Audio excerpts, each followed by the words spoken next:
Il y a un dieu dont j'ai pas encore parlé, parce que c'est un dieu qui est pas très courant, qui est un peu particulier, et pourtant qui est vraiment très intéressant. J'avais pas forcément matière à faire une vidéo assez longue, mais je suis heureux de vous dire que ça y est, c'est parti, on a quasiment fait le tour de tous les nouveaux dieux ajoutés dans Fear and Hunger 2.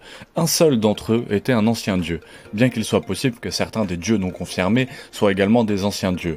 Mais celui-là, c'est vraiment le seul qui est un ancien dieu. On parle de Vinushka dans Fear and Hunger lore. Tout simplement, Vinushka, il est né de deux vieux parents divins. Vous les connaissez, on a déjà fait des vidéos sur eux. Sa mère est Sylviane, la déesse de l'amour, et son père est Grogoroth, le dieu de la destruction et des sacrifices humains.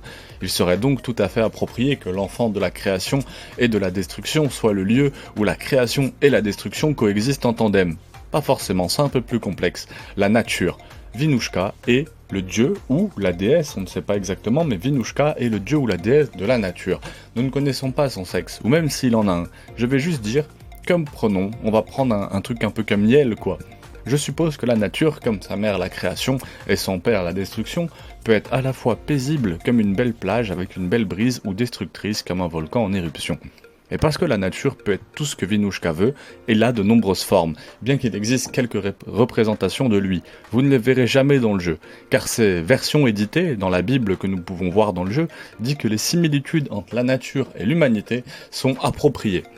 Car les deux ont grandi en allaitant Sylviane. Après tout, tous deux sont nés des mêmes reins.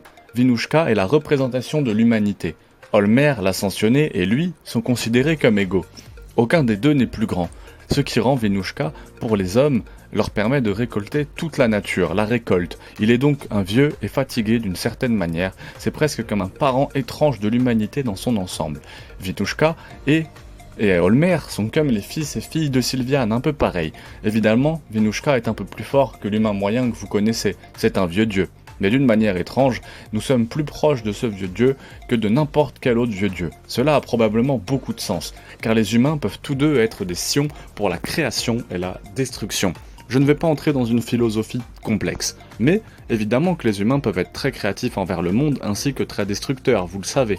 Nous ressemblons beaucoup à Vinushka de cette façon maintenant. Si la Bible de la peau que vous trouvez dans le jeu, alors ça serait la fin de l'histoire, mais je vais vous parler des compétences et de ce qu'il fait. On dirait. Mais il y a une conspiration dans l'univers.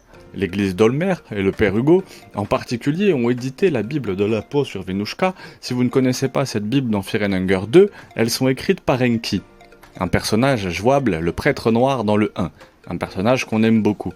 Si vous lisez la version non éditée, trouvée dans la maison du père Donovan, vous obtiendrez des connaissances intéressantes qui sont cachées au monde. Mais la raison pour laquelle elles sont cachées, nous ne l'avons pas. Nous sommes sûrs que dans les commentaires, vous pouvez nous en parler si vous avez quelques théories. Je serais très intéressé. Pourquoi cela serait caché à tout le monde? La première chose que vous remarquerez peut-être à propos de Vinushka, c'est qu'il a l'air différent. Il a un visage en forme de pomme de pin, au lieu d'un visage semi-humanoïde. Encore une fois, est-ce que c'est vraiment différent? Je ne suis pas sûr.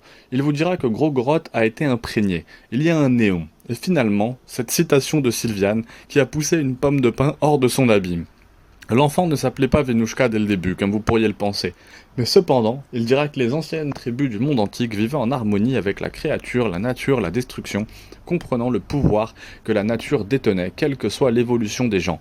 Puis ils sont devenus avides, ravagés, et ont pillé la nature, afin de pouvoir construire leur ville par-dessus.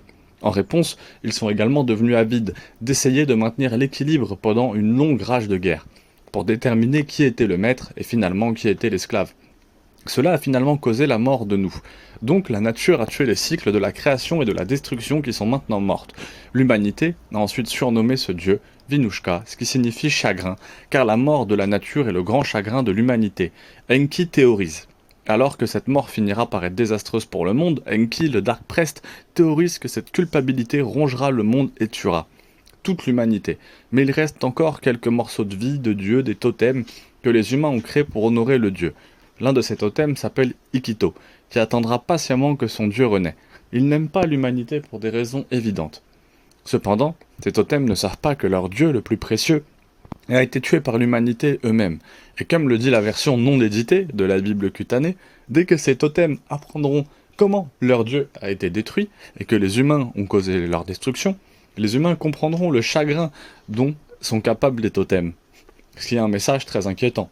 Peut-être qu'une fois que ces totems comprendront la mort de leur dieu, ils attaqueront l'humanité d'une manière ou d'une autre, ou peut-être qu'ils auront une guerre dans laquelle ils feront rage étrangement avec ce que nous avons vu dans Fear and Hunger 2 Termina.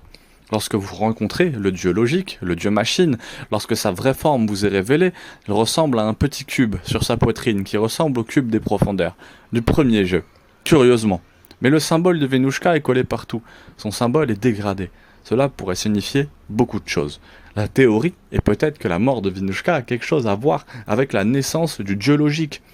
Ou peut-être que c'est juste un choix de conception, selon lequel l'âge de la nature est révolu dans le monde. Et c'est maintenant l'âge de la technologie. Le symbole lui-même ressemble à la moitié d'un globe oculaire avec une tempête qui en sort alors que le jeu dit que c'est un maelstrom. Ce qui aurait du sens, les maelstroms sont une partie assez féroce de la nature, mais je crois que le symbole porte également une partie de ce dieu. Les parents dedans, la moitié de l'œil, qui, si vous ne le savez pas, est le symbole sylvien, et l'œil est un vagin et la destruction de Grogorost, dont seulement la moitié du symbole de Maelstrom. Je crois que c'est une sorte de mélange de création et de destruction de ces deux dieux.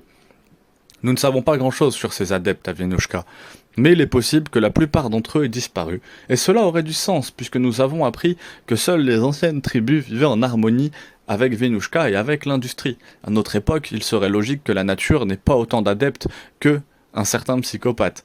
La révolution industrielle et ses conséquences ont été désastreuses pour l'humanité, dans le jeu comme dans la réalité, et dans la mesure où la nature peut être les seuls qui suivent Venushka. C'est les cultistes des hiboux dans la forêt, qui ressemblent à des animaux et qui protègent Ikito, un totem connu des sorts de Venushka, dans l'arbre de compétences que Venushka peut vous donner, des capacités semblables à celles de la nature. Ça fait penser aux elfes noirs dans Warcraft 3 un peu, quel appel pour la nature. Comme le dieu lui-même, ses capacités peuvent être utiles avec la magie de guérison, comme lorsque le soleil est levé. Vous retrouverez la santé, toutes et tous en quelques secondes ou destructeur avec la combustion et la magie du feu, un sort de combustion spontanée qui permet de devenir une flamme qui tue instantanément. Étrangement, ce n'est l'une des 3 compétences du jeu qui vous tue instantanément lorsqu'elles sont utilisées. Lorsque vous utilisez, en plus, le symbole de Venushka. Faites pousser instantanément un arbre, dans le cercle d'invocation que vous avez utilisé, ce qui peut vous donner des raccourcis, de bonnes armes et une pomme de pin. Le cochon est basé sur Venushka, basé sur le dieu hindou Vinush qui, étrangement, fait partie d'une triade de dieux. Comment il est Venushka? C'est le dieu de la nature. Et dans Fear and Hunger, avec son père, le dieu de la destruction, et sa mère, la déesse de la création, Venushka dans la religion hindoue est la divinité de la préservation. Les 2 autres de la triade en hindou sont Brahma le créateur et Shiva le destructeur. Shiva, ça me dit quelque chose. En plus, je crois que je vous invite à regarder Valkyrie Apocalypse. Si vous aimez bien ces choses-là, Valkyrie Apocalypse, 13 humains contre 13 dieux, c'est très très cool. Bien sûr, Venushka, il arrive en période de chaos maléfique et horrible.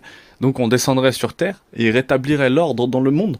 Alors, peut-être que si le monde est menacé, à part un petit peu de chaos dans l'univers de Fear and Hunger, peut-être que Venushka va renaître une fois de plus pour rétablir l'ordre dans le monde. Alors va-t-il ressusciter? Nous ne savons pas.